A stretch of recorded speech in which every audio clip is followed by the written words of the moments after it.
There are 5 dimensions to the practice of meta-leadership. The first dimension is who you are, your balance, your discipline, and most importantly, your emotional intelligence. The second dimension of meta-leadership is you're leading in a situation, not necessarily a situation that you created, however, one that you're responsible for as a leader, and ultimately you'll be responsible for leading people through a change in that situation.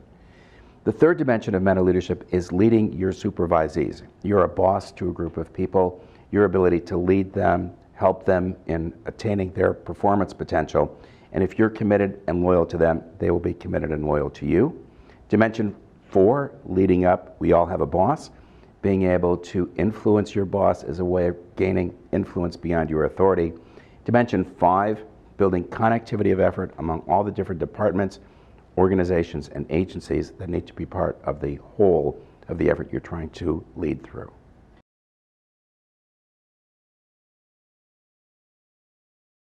Well, the real power of the meta-leadership model is it gives people a framework to think appropriately in times of crisis. It allows them to think about how they're going to handle the crisis both within themselves and with the people they have to interact with.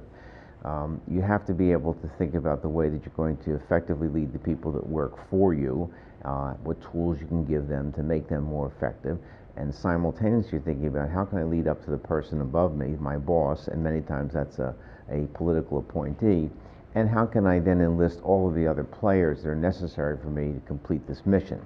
So if you start to think about those things from a simultaneous point of view, you realize that as you make small changes in that, the overall assessment of the situation changes while you're doing that. So you're constantly taking the temperature of what's happening around you, how the people are that are interacting with you, and how you can better integrate them and to get to making mission success. Leadership is a really complex process. There are a lot of different people that need to be brought together, and if you're leading, not managing, it's oftentimes to a situation with a lot of unknowns and a lot of uncertainties. Could be you're dealing with problem solving, could be that you're dealing with crisis leadership situation.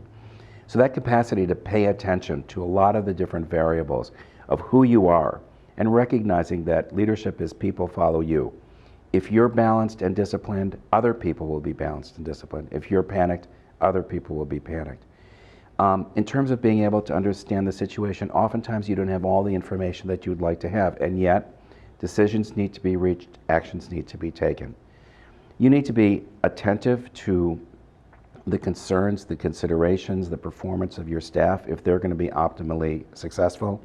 You have to pay attention to your boss and what their concerns are, what are their priorities, and then you need to be paying attention to all the activity that's going on around you. The advantage of meta-leadership, it directs your attention to all of those critical variables.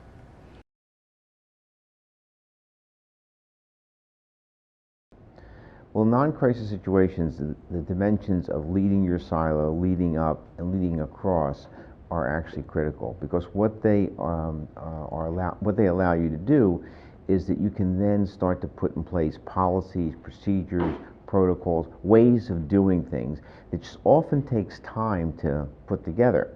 When you're not in a crisis situation, time is your friend. You have plenty of it. When you're in a crisis situation, time is your enemy.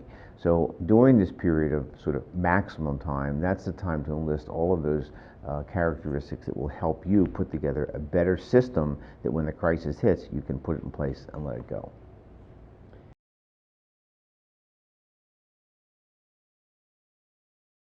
One great example of meta-leadership in the midst of a crisis is what occurred during the early phase of H1N1 in April 2009. There was a very, very uncertain situation. 90 dead people in Mexico, virus coming into the United States. It took extraordinary discipline and balance among those people who were in key leadership positions at the CDC and White House in those early days. They needed to understand the situation without having all the information that they ideally would have liked to have had, issuing advisories and guidelines. They had a number of people within the CDC and across the government and state and local public health agencies and government agencies around the country that had to be part of that action that was taking place in that early phase. They needed to lead up to the Secretary of Health and Human Services and the President, and then they needed to create a connectivity of effort, so we were really working together as a country. That's a great example of what meta-leadership looks like in a crisis and what meta-leadership looks like in action.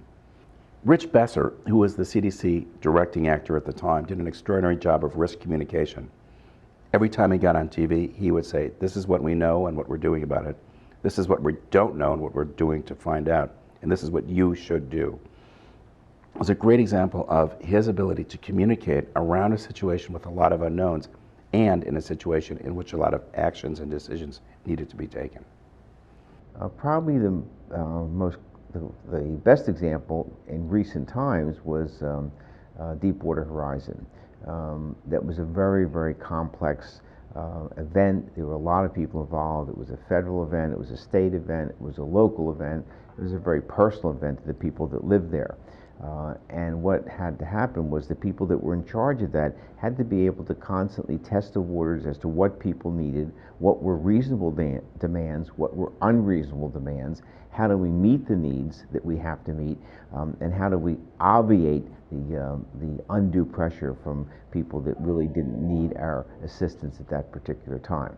So it entailed coordinating state, federal, local, private, philanthropic. It was really coordinating all the segments of our society into one to make an effective force to deal with the problem.